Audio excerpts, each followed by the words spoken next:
네, 저희는 한국의 국제보건이라는 책을 리뷰를 주제로 이번에 웨비나를 진행하게 된 임상우, 박지영입니다. 먼저 이 책을 장별로 나눠서 중요한 내용을 요약해 보도록 할 건데요. 그 전에 가장 먼저 책 소개부터 하도록 하겠습니다. 이 책은 한국의 글로벌 보건의료 NGO인 메디피스에서 출간한 한국 사회의 국제보건과 인도주의 활동의 발전을 위한 첫 번째 총서입니다. 이 책은 국제보건의 역사와 배경, 그리고 국제보건 이슈와 대응 사례, 인도주의적 국제보건의 필요성, 건강 불평등 등의 개념 설명과 거기에 더불어 한국의 국제보건의 현황과 한계 및 실천 과제를 설명하고 있습니다. 이 책 내용 전반적으로 보면 이 책에서 가장 강조하는 것이 건강 불평등 해소 등 인류의 건강 문제 해결의 과정에서 인도주의적 접근과 NGO의 선도적인 역할이 가장 중요하다는 내용을 강조하고 있습니다. 그럼 바로 첫 번째 장의 내용부터 시작해 보도록 하겠습니다. 이 책은 국제보건의 역사 배경의 내용으로 시작합니다. 이 책에 의하면 국제보건의 역사는 한 국가 내 공중보건과 의료의 문제가 19세기에 들어가면서 본격적으로 국경을 넘나들게 되면서 시작되었다고 합니다.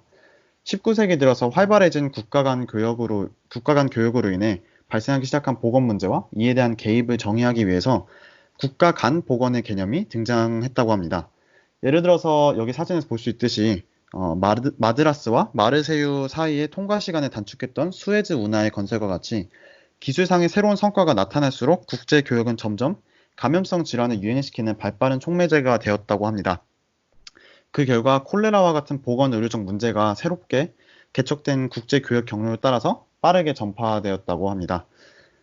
19세기에 일어났던 유럽 전쟁도 이러한 보건 문제를 국제적인 차원에서 접근하게 되는 계기가 되었습니다. 이뿐만 아니라 19세기는 국제 교류의 증가와 유럽 전쟁 이외에도 식민의학 시대라는 역사적 배경을 살펴볼 수 있습니다. 국제 보건의 전 인류의 건강권 보장이라는 목표와는 달리 국가 간 보건의 출발은 유럽 식민지 지배자들에게서 찾아볼 수 있습니다. 식민시대에 제국이 점령한 지역은 다양한 보건 의료 실험 기지로 활용되었다고 합니다. 식민지 피지배인들은 다양한 의학적 실험에 활용되었고, 유럽 제국의 자국민을 보호하고 제국주의적 팽창 계획을 돕기 위한 식민의학이 탄생했다고 합니다. 국제보건은 유럽 식민지 지배국가의 자국민에게 발병할 수 있는 질병에 대응하기 위한 반편으로 또는 식민지 국가 노동자들의 최소한의 건강 유지를 통한 경제적 이윤 확보를 목적으로 이루어졌다고 합니다. 그래서 국제보건의 역사에는 이러한 세 가지 역사적인 사건이 있습니다. 국제교역에 따른 감염성 질환, 콜레라와 같은 보건 의료적 문제가 빈번하게 발생하자 이에 대응하기 위해서 국제위생회의가 19세기 후반부터 20세기 초반까지 이어졌습니다. 20세기에 들어서는 최초의 국제보건기관인 국제위생처가 설립되었습니다. 이는 오늘날 가장 권위 있는 공식 국제공중보건기관인 범아메리카 보건기구로까지 발전합니다. 국제위생처 설립의 배경이 된 1902년 개최된 국제위생협의회의 개최 배경은 19세기 프랑스에 의해 시작된 파나마 운하 건설과 관련이 있습니다. 1881년부터 1889년 약 8년간 프랑스에 의해 주도되었던 파나마 운하 건설 과정 중 약 2만 1천 명 이상의 인부들이 황열병, 말라리아 등 열대병으로 사망하면서 프랑스의 파나마 운하 건설 프로젝트가 자제되었습니다. 이후 1902년 미국이 파나마 운하 완공 계획을 발표하였는데 이 프로젝트의 성공을 위해서는 인부들의 건강을 유지하는 일이 매우 중요함을 깨달았고 그 결과 운하를 건설하는 지역은 서반구의 열대의학에 대응하는 공식적인 장이 되었습니다. 그 결과 국제위생협의회가 개최된 것이고 궁극적으로 국제위생처가 설립되었습니다. 20세기 국제보건에 있어서 중요한 영향을 미친 사건은 국제기구의 본격적인 등장입니다. 1943년 연합국은 식품 공급, 피난처 공급 등 피난민과 실향민을 위한 국제구호기구인 국제연합구제부응사업국을 조직하여 보건 분야에도 개입하기 시작했습니다. 1848년에는 세계보건기구가 창설되어서 약 70여 개국의 대표들이 한자리에 모여 최초의 세계보건총회가 개최되었습니다. 그 이후로 1950년에 우리도 잘 아는 한국전쟁이 발발하였습니다. 유엔 창설 이후 1950년 한반도에서 발발한 한국 6.25 전쟁에 유엔은 유엔 한국통일부응위원단과 유엔 한국재건단을 설치하여 복구사업을 시작했고 이 기관들은 NGO와 협력하여서 전쟁 기간 중 난민보호, 의료구호사업, 식량 배급 등 인도적 지원 활동을 벌이게 됐습니다. 이렇게 한국 민간 구호계획은 국제보건 분야의 민간 참여가 본격화되는 계기가 되었으며 한국전쟁은 유엔군 창설 이후 첫 전쟁이었기 때문에 전쟁으로 인한 부상병과 민간인 환자의 치료, 그리고 보건의료 양성과 훈련 등을 위한 국립의료원 건립 지원 등 유엔의 다양한 국제보건 활동이 실시된 첫 사례가 되었습니다. 그럼 이제 한국의 국제보건 역사를 보도록 하겠습니다. 한국 국제보건의 역사는 19세기 말 조선을 찾은 외국인 의료 선교사들이 근대 서양식 병원을 설립해 의료 서비스 제공과 의료 인력을 양성하는 데에서부터 시작되었습니다. 그중 가장 대표적인 예시가 미국인 선교사 호러스 알렌이 조선의 제26대 임금인 고종에게 건의하여서 최초의 근대 의료기관인 광해원을 세운 것입니다. 알렌은 1884년 갑신정변이 일어났을 때 부상을 당한 민영익을 치료해 고종의 신임을 얻은 후 왕실의 의사이자 고종의 정치 고문으로 활동했습니다. 1885년에는 고종에게 근대식 병원을 세울 것을 제안했고, 이에 고종은 조선의 서민 치료기관이었던 혜민서와 활인서를 없애는 대신 광해원을 세웠습니다. 이후 광해원은 대중을 구제한다는 뜻으로 제중원으로 이름을 바꾸었습니다. 제중원은 근대식 병원이자 의료교육기관으로 1886년 3월에 16명의 학생을 뽑아 가르치기 시작했고, 알렌은 제중원의 의사이자 교수로 활동했습니다. 이렇게 제중원과 같이 가난한 환자들을 무료로 치료하고 청년들에게 서양의학을 가르쳐서 유능한 의료인으로 양성하고자 한 근대 의료기관이 한국국제보건 역사의 시작이라고 할 수 있습니다. 그 이후 한국은 해방과 한국전쟁 이후 대규모 공적 개발 원조를 수혜하게 됩니다. 해방 직후인 1945년부터 1999년까지 한국은 약 127억 달러에 달하는 국제 원조를 받았습니다. 당시 DDT, 페니실린, 설파제 등 각종 의약품이 도입되어 급성 감염병에 의한 사망률이 현저하게 줄어들었고, 보건소를 설립하여서 치료 위주의 보건정책에서 예방 보건 사업 위주로 정책 방향을 전환했습니다. 1950년 6월에 발발한 한국전쟁 이후로는 한국의 보건의료 자원과 사회 기반 시설이 처참하게 파괴되었고, 전쟁 고아와 이재민이 넘쳐났으며 장티푸스가 창궐했습니다. 전후 복구는 미국에 의존하여 진행되었으며 대규모 구호 사업과 복구 작업이 이루어졌습니다. 이후에는 미국뿐만 아니라 원조 국가가 점차 다양해졌는데, 여러 국가가 참여한 공적 개발 원조의 대표적인 사례로 1958년 스칸디나비아 세계 국가인 덴마크, 노르웨이, 스웨덴이 설립한 국립의료원이 있습니다. 한편으로는 한국의 보건 정책을 이끌어갈 전문가를 양성하기 위해 미국 국무부와 국제개발처는 한국 전쟁이 끝난 후 한국의 원조 계획의 일환으로 미네소타 주립대학교에 있는 서울대학교 교수진을 보내 의학, 공업, 농업 등 선진 학문 및 기술을 전수시키는 미네소타 프로젝트를 계획하였습니다. 또한 미네소타 주립대학교는 자문관 60여 명을 국내에 파견하여 서울대학교 의대, 농대, 공대의 교육체계를 정비하고 발전시키는 방안을 지원했습니다. 그 다음에는 이제 한국이 공식적으로 세계보건기구에 가입하게 됩니다. 한국의 세계보건기구 가입 당시 해방 직후였던 한국 국내 보건위생 환경은 매우 열악했습니다. 당시 남한에서 1946년 5월에 유행한 콜레라를 비롯해 말라리아 등 전염병이 창궐하였고, 의료진의 수는 크게 부족한 상황이었습니다. 이러한 상황에서 정치적으로 국제 외교의 중요성을 인식하고 국제기구와의 협력을 적극적으로 추진한 결과 1949년 8월 17일 세계보건기구의 65번째 회원국으로 정식 가입하여서 세계보건기구 산하의 서태평양 지역에 속하게 되었습니다. 그 이후로 이승만 정부와 세계보건기구는 다양한 국제보건 사업을 함께 진행하였습니다. 이제 그 이후로는 한국의 경제가 점차 발전하고 국민들의 생활 수준이 향상되면서 대한민국은 2000년 OECD 수원국 명단에서 제외되고 2010년에는 개발원조위원회의 24번째 회원국으로 가입하면서 개발도상국가를 지원하는 공여국으로서의 지위가 전환됨에 따라 해외 보건의료 소외지역을 대상으로 지원을 수행하기 시작했습니다. 즉 과거에는 다른 나라의 원조를 받는 수혜국이었지만 이제는 다른 나라에게 지원을 하는 공여국으로 전환된 것입니다. 다양한 국제보건 사업이 진행됨에 따라 민간 부문에서도 국제보건의료 원조의 한 축으로 국제보건 NGO가 설립되어서 활동을 시작했습니다.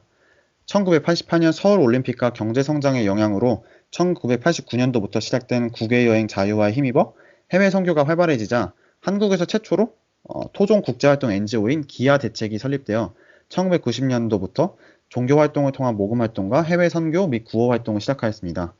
보건 분야 NGO로는 1997년 글로벌케어, 2005년 비전케어, 2008년 아프리카 미래재단, 2009년 메디피스가 설립되었습니다.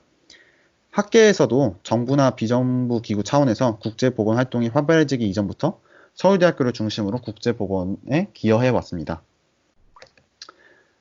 21세기 즉 현 시대의 국제보건 이슈는 원헬스라고 합니다. 원헬스는 인간, 동물, 환경이 서로 긴밀한 관계 속에서 영향을 주고받고 있음을 밝히고 인간, 동물, 환경 모두 최적의 건강 상태를 달성하기 위한 다양한 전문가들의 협력적 접근을 이루는 개념입니다. 이 원헬스가 나타난 배경은 메르스, 사스, 지카 바이러스 등 신종 감염병의 약 70%가 동물 유래 감염병이고 최근 들어 인간, 동물, 환경이 서로 긴밀한 관계 속에서 서로 영향을 주고받는다는 의미라는 배경에서 이러한 개념이 탄생하게 되었습니다. 원헬스는 기존의 인간 중심적 관점에서 나아가 전 지구적인 관점에서 건강을 추구하는 철학적인 가치라고 볼 수 있습니다. 그 다음으로 책에서는 지금까지 있었던 국제보건 이슈와 대응 사례에 대해서 다루고 있습니다. 여태까지 있었던 큰 사건으로는 IT 대지진에 대한 대응이 있고 그리고 남수단에서의 기근에 대한 대응이 있고 소아마비, 에볼라, 결핵 HIV 공동 감염에 대한 국제사회의 대응이 있고 그리고 NCD, 만성질환, 비만이나 고혈압 같은 NCD 프로젝트 등도 있었으며 조기 아동 발달, 난민 건강 등 다양한 프로젝트가 있었는데 책에서는 이에 대해서 어떠한 기관이 참가하고 여기서 잘했던 점 무엇이고 잘못했던 점 무엇인지 자세하게 다루고 있습니다. 하지만 지금 이 웨비나에서 이거에 대해서 하나씩 다루는 거는 시간이 너무 오래 걸릴 것 같아서 제가 이 링크에 요약을 해놨으니 관심이 있으신 분은 찾아보시면 좋을 것 같습니다. 다음은 제2장 인도주의적 국제보건으로 넘어가 보도록 하겠습니다. 제2장은 국제개발협력의 내용으로 시작합니다. 국제개발협력의 정의부터 시작하는데요. 한국국제협력단의 국제개발협력의 정의는 경제 및 사회 발전 수준이 선진국에 비해 저조한 상태에 있는 국가인 개발도상국, 특히 OECD 개발원조위원회의 수원국 목록에 있는 국가들과의 개발과 관련된 협력이라고 정의하고 있습니다. 즉 국제개발협력은 국제사회가 공동으로 개발도상국의 경제, 사회 발전을 촉진하는 활동입니다. 이를 통해 선진국과 개발도상국 간, 그리고 개발도상국 상호 간, 그리고 개발도상국 내에서 발생하는 개발 격차를 줄이고 빈곤과 불평등을 해소하고자 하는 것입니다. 그 다음에는 국제개발협력과 국제협력, 그리고 공적개발 원조 세 가지의 차이점을 설명하고 있습니다. 국제개발협력은 국제사회에서 발생하는 모든 유무상 자본협력, 교역협력, 기술 및 인력협력, 사회문화협력 등 다양한 형태의 협력을 총체적으로 일컫습니다. 개발도상국의 경제성장이나 복지에 기여할 수 있는 개발재원의 이전을 의미합니다. 국제개발협력 같은 경우에는 경제적인 개념에 초점이 맞춰져 있어서 국제협력과는 달리 단순히 문화나 예술적인 교류 등은 제외하고 있습니다. 국제협력은 국가 간 또는 국가와 국제기구 상호 간 평등한 관계를 강조하고 경제적인 협력뿐만 아니라 다양한 분야의 교류를 포함하고 있습니다. 그래서 국제개발협력과는 달리 실질적인 재원이 이동하지 않는 단순 교류도 모두 포함하고 있습니다. 공적개발 원조는 개발도상국의 경제개발과 복지 증진을 위해 원조 공여국이 자체의 재정 자금으로 공여하는 순수 원조입니다. 국제개발협력의 주체에는 4가지가 있습니다. 첫 번째로는 개발원조위원회 공여국입니다. 개발원조위원회 공여국은 공적 개발 원조를 제공하는 OECD 회원국으로서 현재 한국도 여기에 속해 있습니다. 두 번째로는 신흥공여국 및 개발도상국입니다. 이들은 개발원조위원회 회원국은 아니지만 공적 개발 원조를 적극적으로 제공하고 있는 국가를 통칭하는 것입니다. 이를 통해서 꼭 국제개발협력이 선진국에서만 일어나는 것도 아니고 개발도상국 또한 이러한 원조를 제공할 수 있다는 것을 알 수 있습니다. 다음으로는 다자개발기구가 있습니다. 다자개발기구는 UN과 그 산하기구, 기금 및 위원회, 국제개발금융기관, 그리고 여타 기구 등으로 분류됩니다. 국제개발금융기관은 금융 분야에서의 협력 관계의 구축을 목적으로 하는 국제기구입니다. 그래서 개발도상국의 재건과 개발에 필요한 자금을 대여하거나 증여하는 활동을 하거나 전문적 기술 협력을 제공하는 역할을 합니다. 예시로 국제통화기금 IMF, 그리고 세계은행, 유럽부흥은행, 아시아개발은행 등 여러 가지가 있습니다. 마지막 국제개발협력의 주체는 민간부문입니다. 민간부문에는 NGO, 시민사회, 민간기업, 국제민간재단 등이 포함됩니다. 이렇게 국제개발협력 분야에 참여하는 NGO를 개발 NGO라고 부르는데 개발 NGO는 개발도상국의 개발과 빈곤 문제 해결을 위해 활동하는 비정부, 비영리 기관입니다. 이들은 그런 다른 주체들과는 다르게 지역사회의 풀뿌리까지 들어가 지역사회 주민들과 연대하면서 활동을 진행하는 특성을 가지고 있습니다. 따라서 정부 주도의 국제개발협력 사업보다 더 유연하고 지역 중심의 사업을 진행할 수 있으며 공공부문의 국제개발협력 사업과 상호 보완적인 역할을 할 수 있다는 장점이 있습니다. 이러한 다양한 주체들은 다양한 목적을 위해 국제개발협력 사업을 진행하는데 그 목적은 크게 분류하자면 정치 외교적 목적, 개발적 목적, 인도주의적 목적, 그리고 상업적 목적으로 구분됩니다. 다음으로는 국제개발협력의 역사의 내용이 있습니다. 국제개발협력의 역사는 국제정치환경, 주요 국제개발 이론의 변화, 국제개발협력의 가치의 특징을 고려하여서 5개의 시대로 나옵니다. 먼저 이제 간단하게 중요한 점만 요약해서 다뤄보도록 하겠습니다. 1940년대부터 1950년대에는 2차 대전 종식 후 탈식민지화를 통해 많은 신생 국가가 생겨난 시기입니다. 이 시기에 미국과 구소련이 자본주의와 사회주의 진영으로 양극체제 전환이 되었고 유엔을 비롯한 여러 국제기구가 창설되기 시작했습니다. 그래서 미국의 자본주의 진영과 구소련의 사회주의 진영은 각자의 영향력을 확대하기 위한 수단으로 원조를 활용하였습니다. 가장 대표적인 예시가 마셜 플랜을 통한 유럽 재건이 있습니다. 그 다음에는 1960년대부터 1970년대는 인권 문제와 빈곤 문제에 대한 이슈가 국제개발협력의 중심 문제로 논의되면서 국제주의 사상이 생겨났던 시기입니다. 이 시기에는 국제개발협력의 이슈를 논의하기 위해 OECD 개발원주위원회, 아프리카 개발은행 등 다양한 다자협력기구가 설립되었습니다. 그리고 다양한 국제규범과 가이드라인이 제시되면서 국가별 원조의 규모가 커졌습니다. 1980년대에는 석유 파동이 일어났는데요. 이로 인해 전 세계적으로 경기 침체와 물가 상승이 찾아오면서 원조 규모가 급격하게 감소했던 시기입니다. 그렇기 때문에 이 시기에는 원조 규모가 감소했기 때문에 공공부문이 축소되었고 공공부문의 역할이 축소되면서 NGO의 활동이 두드러지게 되었습니다. 1990년대는 냉전이 종식된 시기입니다. 냉전이 종식되면서 미국과 구소련의 양극체제가 무너졌으며 이들은 자신의 영향력을 확대하기 위한 수단으로 원조 활동을 지속할 이유가 사라지면서 원조의 규모가 급격히 감소하게 되었습니다. 이 시기에 1992년 리우회의가 펼쳐졌는데 리우회의에서는 미래 환경 보존을 위한 지속 가능한 발전이 중요한 원칙으로 부각되었습니다. 2000년대에는 189개국 정상이 참여한 유엔 정상회담에서 밀레니엄 선언이 채택되면서 시작되었습니다. 이 밀레니엄 선언에서는 새천년 개발 목표라는 전 세계적인 공통 목표를 채택하였는데 이것의 중요성은 개발 협력의 공통 목표를 설정하고 이를 위해 전 세계가 함께 노력했다는 것이 가장 중요한 것 같습니다. 국제보건의 가치 판단을 위해서는 어떤 관점을 가지고 국제보건을 바라보는지가 매우 중요한 문제입니다. 국제보건을 바라보는 관점에는 5가지 관점이 있습니다. 이에 대해서는 제가 추후에 업로드될 카드뉴스를 제작하였는데 지금 시간 관계상 내용이 너무 많아서 생략하도록 하겠습니다. 나중에 카드뉴스의 내용을 잘 읽어주시면 감사하겠습니다. 마지막으로 성공적인 인도주의 활동을 위해서 지켜야 할 원칙 6가지에 대해서 설명해 보도록 하겠습니다. 첫 번째 원칙은 선택의 정확성입니다. 인도주의 활동의 대상을 선택하는 문제, 즉 무엇을 하느냐를 선택하는 데 있어서 자의적인 선택이 아닌 도움이 필요한 사람들의 요구와 그들의 상황에 대한 정확한 분석이 기초화해야 합니다. 그리고 두 번째로는 공정성이 있습니다. 인도주의 활동은 특정 이익을 추구하는 어떠한 집단에도 의존하지 않고 오로지 수혜 지역 주민들이 원하는 요구가 무엇인지에 대해 주의를 기울여야 합니다. 즉 공정성은 인종, 종교, 이념, 성별을 떠나서 차별하지 않고 오직 필요에 의해 지원한다는 것입니다. 개인적인 호감이나 신념을 인도주의 활동에 개입시켜서는 안 되며 객관적인 기준과 판단에 의해 행동해야 합니다. 공정성을 얻기 위해서는 비종교, 비정치적 기준이 마련되어야 하며 어떠한 직접적인 정치 활동이나 종교 활동이 동반되어서는 안 됩니다. 다음으로는 책무성이 있습니다. 책무성은 법 제도와 같은 사회적 규범의 준수 또는 활동의 주체로서 갖는 스스로의 가치를 잘 이행하는 것, 그리고 활동의 결과에 대한 책무성으로 나뉩니다.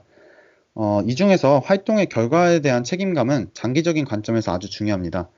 활동의 결과에 대한 책무성을 준수하기 위해서는 수혜자 집단의 자치성을 지지해 줘야 합니다.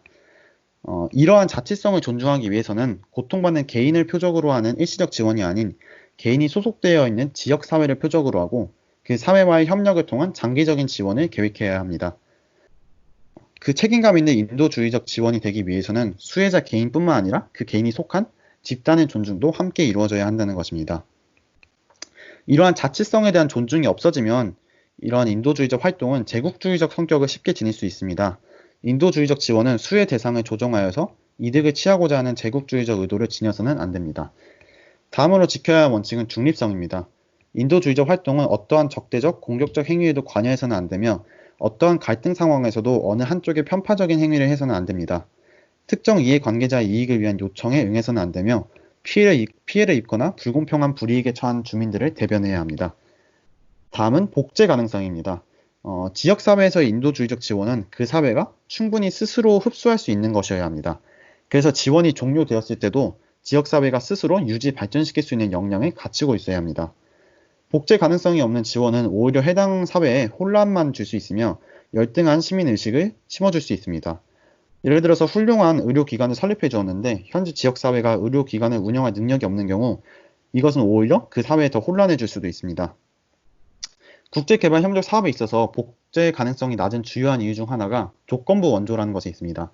조건부 원조는 공여국의 물품이나 서비스만을 활용해야 하는 조건이 있는 원조를 말합니다. 대체로 공여국과 수원국 간의 경제 수준의 차이와 보건의료 시스템과 의료기술의 특성과 수준의 차이가 매우 크기 때문에 정작 수원국에서 필요한 장비는 공여국에서는 이미 생산이 중단되는 경우가 많기 때문에 이러한 자국의 산업보호를 위한 조건부 원조는 복제 가능성을 심각하게 위협하게 됩니다. 또 다른 복제 가능성의 위험 요소는 주인의식의 배제입니다. 주인의식이란 인도주의 활동에 현지 지역사회가 프로젝트에 주도적으로 참여하는 것입니다. 인도주의 활동가들은 지역 주민들이 직접 활동할 수 있는 기회와 공간을 공개적으로 마련하여서 프로젝트의 기획 단계부터 함께 참여하도록 해야 합니다. 그렇게 해야만 복제 가능성을 높일 수 있게 됩니다. 마지막으로 지켜야 할 원칙은 독립성입니다. 인도주의적 활동은 정치적이거나 종교적이지 않아야 하며 인도주의 원칙과 각 단체 내 규칙을 제외한 어떠한 다른 정치적 또는 종교적 의제에 간섭받아서는 안 됩니다. 이러한 독립성에는 정치적 독립성도 있고 재정적 독립성도 있고 종교적 독립성 등이 있습니다. 하지만 많은 인도주의 NGO들이 어려워하는 것이 재정적 독립성입니다. 이렇게 활동에 필요한 재원을 시민이 아닌 다른 영역의 기관에 의존하게 되면 NGO의 가치 기준에 따른 활동의 제약이 따르기 쉽습니다. 그래서 재정적인 독립성을 얻어야 하는 것이 중요합니다. 인도주의적 원칙을 실현하기 위해서 재정적 독립성 확보가 얼마나 중요한지 보여주는 보건의료적 지원 NGO의 사례로 가장 대표적인 것이 국경 없는 의사회가 있습니다. 국경 없는 의사회는 세계에서 가장 모금 규모가 큰 NGO로 자신들의 최고 원칙 중 하나로 독립성을 두었고 정부의 지원을 전혀 받지 않습니다. 심지어 각 나라의 지부를 설립할 때도 외교부 소관 법인으로 들어가지 않습니다. 왜냐하면 외교적 문제로 인해 간섭을 받을 수 있기 때문입니다. 이렇게 지금 가장 대표적인 국경 없는 의사회가 재정적 독립성을 강조하는 만큼 성공적인 인도주의 활동에 있어서는 독립성이 중요한 것을 알 수 있습니다. 그럼 다음으로는 지영님이 이 책의 다음 장의 내용에 대해서 발표해 보도록 하겠습니다.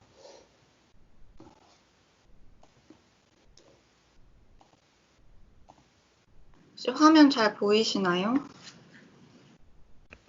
네, 보여요. 그러면 이어서 발표 계속 진행하도록 하겠습니다. 네, 저는 상우님에 이어서 국제보건과 불평등 그리고 한국의 국제보건에 대해서 발표를 진행하도록 하겠습니다. 책 순서대로 하면 이제 건강 불평등이 상우님 내용이 다 이어서 나와야 하는데요. 저는 순서를 조금 바꿔서 한국의 국제보건에 대해서 먼저 말씀을 드리고 한국국제보건의 한계점을 말씀드리는 부분에서 건강 불평등을 같이 말씀드리도록 하겠습니다. 그래서 다음 챕터는 이제 한국국제보건의 현황입니다. 책에서는 이제 주체의 특징별로 사례를 들어서 설명을 하고 있는데 앞에서 상우님께서 각 주체의 특징을 간략하게 소개를 해주셨기 때문에 저는 우리가 학부생의 입장에서 좀 더 쉽게 다가갈 수 있는 그런 사례를 위주로 말씀드리도록 하겠습니다. 먼저 공공부문입니다. 상우님께서 아까 설명해주신 ODA, 공적개발 원조의 형태가 가장 대표적인데요. 가장 대표적인 기관으로는 외교부 산하에 있는 한국국제협력단, 코이카로 잘 알려져 있는, 그리고 보건복지부 산하에 한국국제보건의료재단이 있습니다. 둘이 어떤 식으로 다른 일을 하는지는 사례를 보시면 좀 더 이해하기가 쉬울 것 같아요. 최근에 우즈베키스탄에서 2018년부터 한국 우즈베키스탄 친선 아동병원 건립 사업 프로젝트가 진행 중인데요. 이 건물 건축에 관해서는 대외경제협력기금이, 그리고 현지 의료인력의 역량 강화에는 코이카, 그리고 그 병원 운영 관련해서는 한국국제보건의료재단이 담당을 하고 있습니다. 이렇게 서로 역할을 나눠서 하나의 프로젝트에 관여를 하고 있고요. 특히 이 한국국제보건의료재단 같은 경우에는 이 병원 운영에 관련해서 제가 옆에 기사를 같이 따왔는데, 그 대학병원에 협력을 구해서 같이 사업을 진행을 하고 있습니다. 그래서 ODA에도 공공부문만 관여하는 것이 아니라 민간기관도 같이 관여한다는 거 기억해 주셨으면 좋겠습니다. 그리고 제가 이제 이화여대가 저희 학교라서 여기 담당하시는 교수님께 이 병원 프로젝트 관련 진행 상황에 대해서 좀 말씀을 몇 가지 들었는데요. 이 웨비나 전체의 주제와는 조금 떨어질 수 있지만 그래도 사족을 조금 덧붙여 보면 지금 이 병원 같은 경우에는 건물이 다 지어진 상황이고 의료기기를 이제 채워 넣는 단계인데 지금 시설팀이 코로나 때문에 3팀 중에 1팀밖에 못 들어간 상황이고 현재 담당자도 확진을 받으셔서 그 정도로 지금 우즈베키스탄 코로나 문제가 심각해서 계속 미뤄지고 있고, 원래 아동병원을 목적으로 진행되는 프로젝트인데 코로나 전담병원으로 거의 활용되고 있는 상황이라고 합니다. 다시 주제로 돌아와서 시민사회에 대해서 말씀드리도록 하겠습니다. 시민사회는 NGO, 비영리단체, 시민사회단체 등 민간 부분에서의 단체를 모두 총칭하는 단어이고요. 우리나라 시민사회의 특징으로는 크게 2가지, 국제보건 전문보다는 여러 분야를 어우르는 대규모 단체가 많고, 그리고 2번째는 기독교를 바탕으로 한 종교적인 단체의 비중이 높다는 것입니다. 이 특징에 대해서는 좀 단점이 있는데 뒤에서 한계에 대해서 설명드리면서 같이 더 말씀드리도록 하겠습니다. 우리나라 시민사회의 대표적인 예로는 아까도 말씀을 해주셨지만 비전 케어랑 아프리카 미래재단 이런 것들이 있고, 그리고 이제 글로벌 케어라는 단체에 대해서 조금 더 추가적으로 설명을 드리고 싶은데요. 글로벌 케어는 전국 의대, 치대, 한의대, 간호대, 연합 기독교 동아리, CMF, 한국누가회 출신 선배님들이 설립하신 NGO입니다. 그래서 홈페이지를 참고해 보시면 인도적 지원이나 보건의료, 식수위생, 교육 지원, 그리고 선천성 안면 기형수술 부문 관련 사업을 진행을 하고 있고요. 그리고 단기적인 프로젝트로 지금 최근에 이제 대구에서 코로나 사태가 한참 심각할 때 대한중환자의학회와 함께 대구 동산병원 지원도 하시는 걸로 알고 있고, 그리고 한국 외에도 북아프리카 지역에서도 코로나19 대응 물품 지원을 하고 계신 걸로 저 알고 있습니다. 그래서 이 단체 관련해서는 해피빈이나 다른 경로로 후원을 하실 수도 있고, 각 학교에 계신 CMF 선배님들께 여쭤보시면 아마 더 많은 정보를 얻을 수 있을 것 같아서 혹시 이 단체 관련해서 관심 있으신 분들은 그런 식으로 정보를 더 얻으실 수 있을 거라고 생각합니다. 다음은 이제 월드비전인데요. 월드비전은 한국전쟁 당시에 우리나라 전쟁고아들을 돕기 위해서 설립된 단체가 한국이 이제 공화국으로 바뀌면서 우리나라를 도와주기 위해서 들어왔던 단체가 우리가 도와주는 방향으로 새롭게 한국 법인이 설립된 케이스입니다. 그래서 보시면 보건 전문이 아니라 여러 분야를 어우르는 대형 국제 NGO의 대표적인 사례이고요. 여기서 하이라이트 쳐놓은 분야별 특별사업이나 국제질병 퇴치 기여금은 보건과 관련된 내용이지만 이 외에도 도시락 사업이나 특히 가장 대표적인 거는 해외 아동 후원하는 그런 사업도 같이 진행 중입니다. 다음은 이제 기업으로 대표되는 영리 조직인데요. 기업의 장기적인 투자 개념으로 아니면 이미지 쇄신을 통한 마케팅 전략으로 개발 협력이 중요시되고 있는 추세라고 합니다. 그래서 이런 느낌이 딱 이 기사 제목을 보시면 좀 느낌이 오실 텐데, 이게 제가 LG 홈페이지에서 따온 건데 딱 봤을 때 그냥 LG전자가 에티오피아에서 사랑받는 까닭 이런 느낌으로 좀 친화적인 이미지를 조성하는 데 중요한 역할을 하고 있는 것 같아요.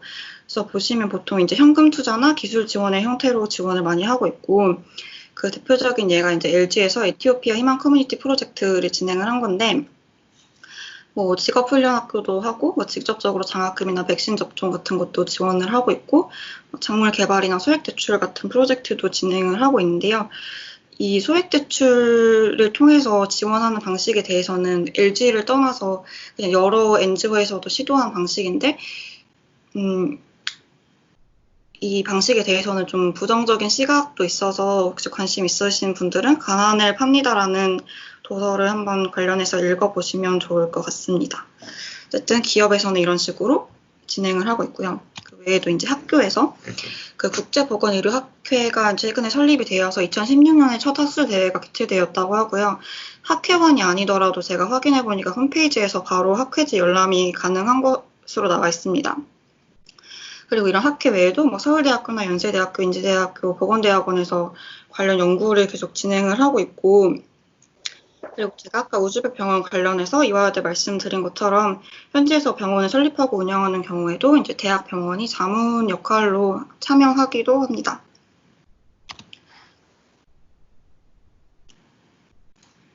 이어서 한계와 방향에 대해서 먼저 참여 주체별로 그리고 중요한 개념인 아까 잠시 말씀드렸던 건강 불평등을 중심으로 말씀을 드리도록 하겠습니다.